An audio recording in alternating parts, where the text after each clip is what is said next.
Caríssimos amigos e irmãos, que a paz do Senhor esteja com todos vocês. Estamos chegando ao final do mês de agosto, que entre tantos acontecimentos, celebrações e congressos e Olimpíadas, nós tivemos oportunidade de viver o mês vocacional.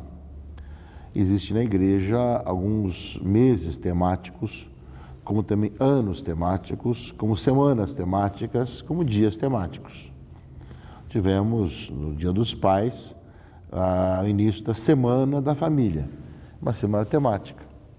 O mês de agosto é o mês temático, que é o mês vocacional, embora cada dia, cada domingo nós tenhamos a riqueza da Palavra de Deus, que vai nos alimentando, vai nos iluminando, além de outros acontecimentos, como nós vimos, que vão marcando também a nossa vida. O mês vocacional, nesse ano, a sugestão é um tema ligado à misericórdia. Justamente vocação, dom da misericórdia divina. E por vocação nós falamos de todas as vocações. A vocação tanto dos ministérios ordenados, bispos, padres e diáconos, a vocação à vida familiar, a família, a vocação à vida consagrada e, nesse final de semana, a vocação do cristão leigo, juntamente com o Dia Nacional do Catequista que também celebramos.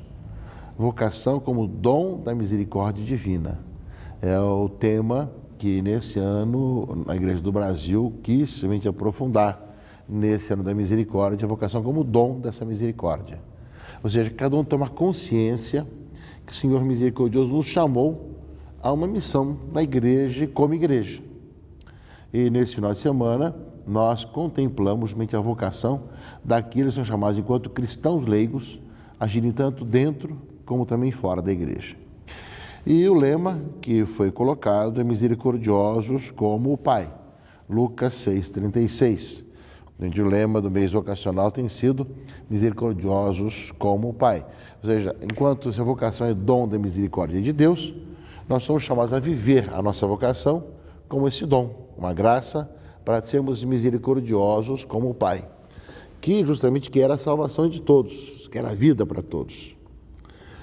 Nesse final de semana, o último final de semana do mês de agosto, nós temos duas visões que nós comemoramos. De um lado, se a rezar pela vocação do cristão leigo. Nós tivemos nessa última Assembleia dos Bispos do Brasil, em Aparecida, justamente logo depois da Páscoa desse ano, a aprovação do documento 105 sobre o cristão leigo e leiga, não é? Ou seja, para ser sal da terra, luz do mundo, a sua missão nessa sociedade, e justamente é a maioria das pessoas na igreja. Essa consciência que nós somos chamados a ter, somos igreja particular, onde tem os padres, os diáconos, os religiosos, as religiosas e os cristãos leigos que vivem no mundo e vivem na igreja para poderem alimentados na palavra de Deus na igreja, possam ser uma presença na sociedade, presença cristã, com igreja e como igreja, não é? Sentindo com a igreja, sentindo como igreja. E nesse aspecto, eu creio que nesse final de semana seria muito importante que nós pensássemos bem sobre isso. Ou seja, os vários ministérios extraordinários que nós temos, da comunhão eucarística, né, seja para a esperança, para a caridade, enfim, são vários tipos, né, de ministérios extraordinários que os leigos participam nas suas paróquias ou capelas, ou mesmo dioceses, mas também de conselhos, conselho de pastoral, conselho administrativo, assuntos econômicos e tantos outros. Essa consciência de ser igreja e amando a igreja, participar no interior da igreja, né, caminhando como igreja, tendo essa consciência de que o encontro com Jesus Cristo o fez igreja e fez comungar com seus irmãos e irmãs. Essa comunhão entre os irmãos da comunidade. Mas a grande missão do cristão leigo, que é 99,9% dos católicos, é no mundo, é presença cristã no mundo. Alguém que sente igreja, que comunga com a igreja e tem Cristo no centro da sua própria vida, deve ter uma vida de acordo com o Evangelho, preocupado em ter como opção primeira, central e última, Jesus Cristo, nosso Senhor. Ou seja, ele é alguém que tem como centro da sua vida Jesus, o Cristo. E procura ser, na sociedade, no mundo, alguém que seja sinal de Cristo nessa sociedade. Eu creio que a grande missão nesses tempos de tantas crises de lideranças em nossa sociedade é que os cristãos leigos e leigas possam ter esse compromisso com Cristo e a serviço dos irmãos e irmãs nessa universalidade católica de poder ver como é que eu posso servir para que meu estado, minha cidade, meu país caminhe melhor, não é? E mesmo nos vários tipos de testemunhos, dentro da fábrica, dentro do escritório, né, no dia a dia, fazendo compras, ou no lazer, ou no passeio, né, ou viajando, enfim, como ser testemunha de Cristo em tudo aquilo que nós fazemos. Então, por isso mesmo, nós rezamos para que os cristãos leigos vivam com alegria essa vocação. E, ao mesmo tempo, nesse final de semana, sempre no último domingo de agosto, nós temos o Dia Nacional do Catequista. Nesses tempos de iniciação cristã, os introdutores, os catequistas, é muito importante que a gente agradeça a Deus pela vocação aos catequistas e dos catequistas. E todos nós recordamos com muito carinho dos e das nossas catequistas, né, que nos ajudaram a aprofundar a fé. Depois de um primeiro momento de entusiasmo pelo Cristo, de caminhar com Cristo, nos ajudaram a conhecer ainda mais a Jesus Cristo e suas consequências, tanto na vida ética, moral, como também religiosa, né, como também na vida de presença cristã no meio da sociedade. Portanto, o mês de agosto se finda depois de contemplarmos as várias vocações e, ao mesmo tempo, rezar para que os cristãos leigos e leigas vivam a santidade, caminhem como igreja e que os catequistas desempenhem cada vez melhor a sua função, a sua missão. Nesse 22º domingo do tempo comum que vivemos nesse final de semana, nos fala justamente, meus irmãos e irmãs, de uma palavra de Deus, né, que fala da humildade, de não se vangloriar das coisas, né? Ou seja, daquilo que realmente nós temos a consciência do nosso lugar, não querer ser mais do que ninguém. No Evangelho de Lucas, capítulo 14, versículo 1, 7 a 14, fala disso, né? Jesus, no dia de sábado, foi comer na casa de um dos chefes dos fariseus e todo mundo estava observando. E notou Jesus que maridos foram convidados, escolhiam logo os primeiros lugares. E aí ele contou uma história, uma parábola, não é? Então ele fala assim, quando você foi convidado, não venha logo para frente, pode ser que tem outra pessoa mais importante e alguém pode mandar você dar lugar para outro. Quando você for convidado, senta no último lugar. E quando você te convidar para vir para cima, né, vai ser uma honra para você, Deus os convidados, né? Ou seja, a mesma coisa fala da gratuidade. Quando deres um almoço ou um jantar, você não está preocupado em convidar a quem vai te retribuir, quem vai dar de volta a que você está dando, mas sim os pobres, os aleijados, os coxos, os cegos, que não podem te retribuir, e tu receberás a recompensa na ressurreição dos justos. São dois aspectos, portanto, do Evangelho que nós contemplamos nesse domingo. De um lado, não temos a nossa cabeça pensando que somos mais do que os outros. Segundo, de nós sabemos como nós fazemos também para fazer desinteressadamente as coisas para os outros sem esperar recompensa. Muitas vezes a gente faz com interesse. Eu vou fazer porque eu sei que depois que a pessoa vai me ser útil, ela vai poder fazer alguma coisa para mim, não é? E Jesus fala, não, você tem que ter essa gratuidade, essa liberdade. Seja que venha ou não retribuição, não importa. Pode ser você ter essa abertura de coração para o outro que não terá como te retribuir. E se tiver retribuição, será algo que você não espera, não é? Portanto, é uma palavra que nos convida a uma atitude dentro da nossa caminhada. Ou seja, de não se achar mais importante do que os outros, esperar ser chamado. E do outro lado, saber ajudar as pessoas e partilhar sem procurar retribuição. Porque muitas vezes as pessoas, elas se frustram e ficam revoltadas porque esperam retribuição. E, afinal de contas, ajudei a igreja, eu ajudei a construí-la, de fazer isso e tudo mais, eu quero meus direitos, ou seja, de ter o meu lugar cativo, de ter consideração, etc., achando que, por causa de ter feito algo, eu sou mais do que os outros.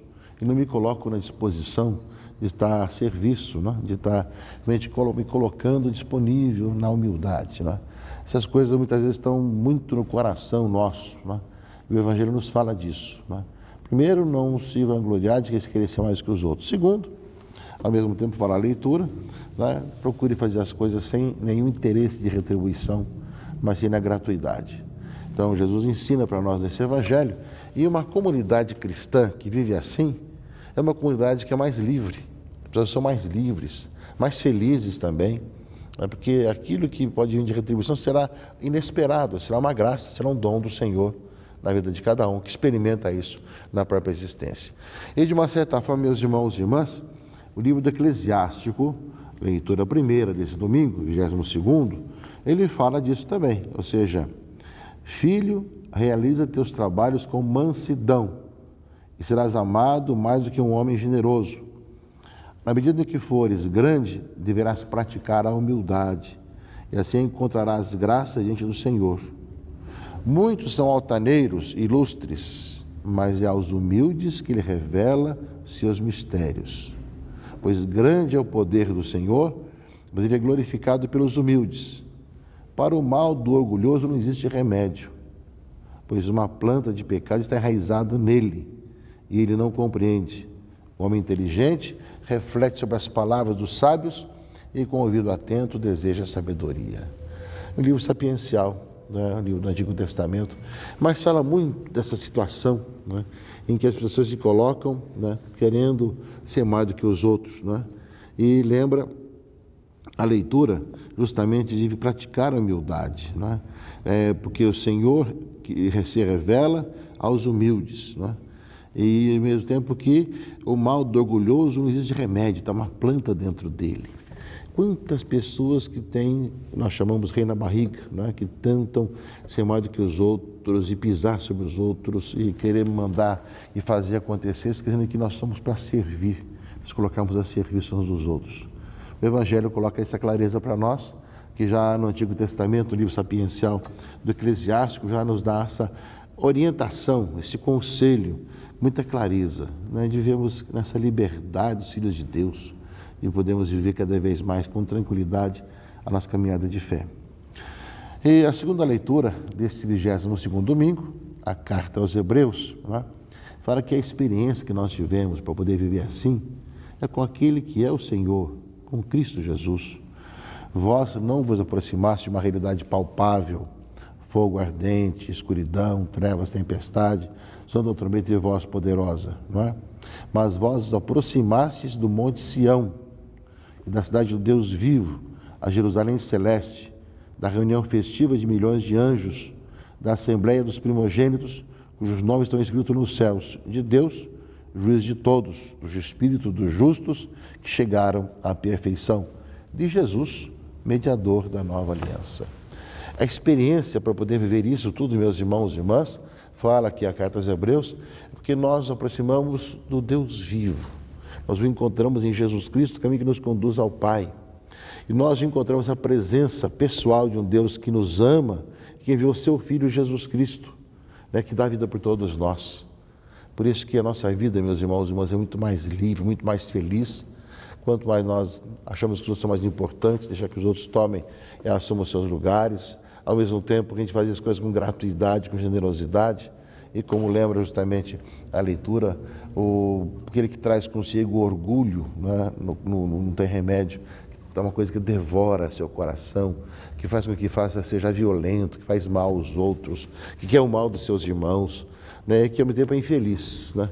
Nós estamos chamados a ser felizes, né? Quanto mais fazemos o bem aos outros, quanto mais amamos o próximo.